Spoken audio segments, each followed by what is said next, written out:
So you were a student at the Chicago Theological Seminary School. And what I thought was kind of funny about this is obviously you've had this wildly successful career.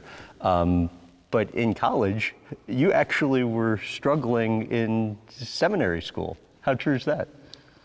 I was struggling because my attention span was challenged by the movement. I left Greensboro. I had been jailed twice. I had been marching, and I was into social activism.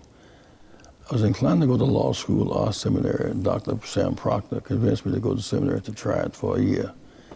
And I was torn, because I'm in Chicago in seminary, and my boys are downtown marching in Selma, Alabama, and like, matter of fact, the Sunday that the march took place in Selma, I was in school. I just came to the library and I looked on television, saw the beating. I couldn't take it anymore. And I said to my classmates, if Jesus is real, we got to go to Alabama. The cross is not just something to wear, something to bear. And I challenged their sense of theological commitment. And 3 constables drove from Chicago to Selma, Alabama. That's where I really met Dr. King for the first time in an engaging sense. I was hired shortly thereafter and worked with him from 65 to when he was killed in 68. March 7th, 1965,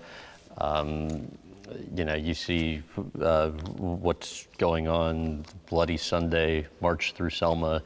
You're driving down the next day, and despite eventually missing your second child's birth, you get your first real meeting with Martin Luther King Jr. What's discussed, and why are you pitching him on bringing the movement to Chicago? He came to Chicago not at my insistence. It was a big debate, should you bring the movement north?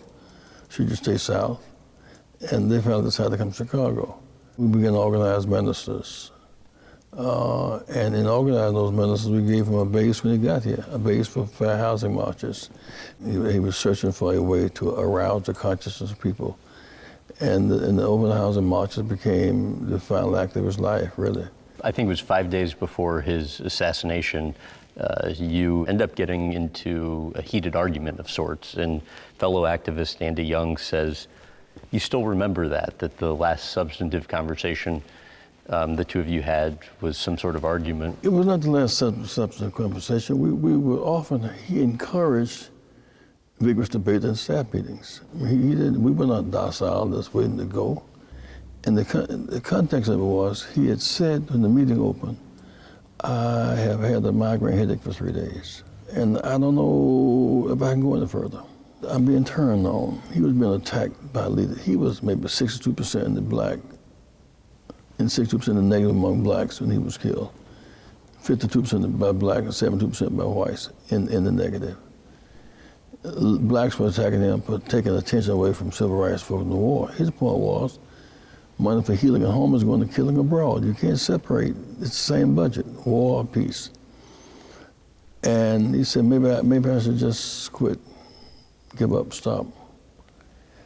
And I said, Dr. King, don't talk that way. It was such a solemn thing. And he said, well, maybe we can turn the minds into a plus and go on to Memphis and on to Washington to have sit-ins to end the war in Vietnam.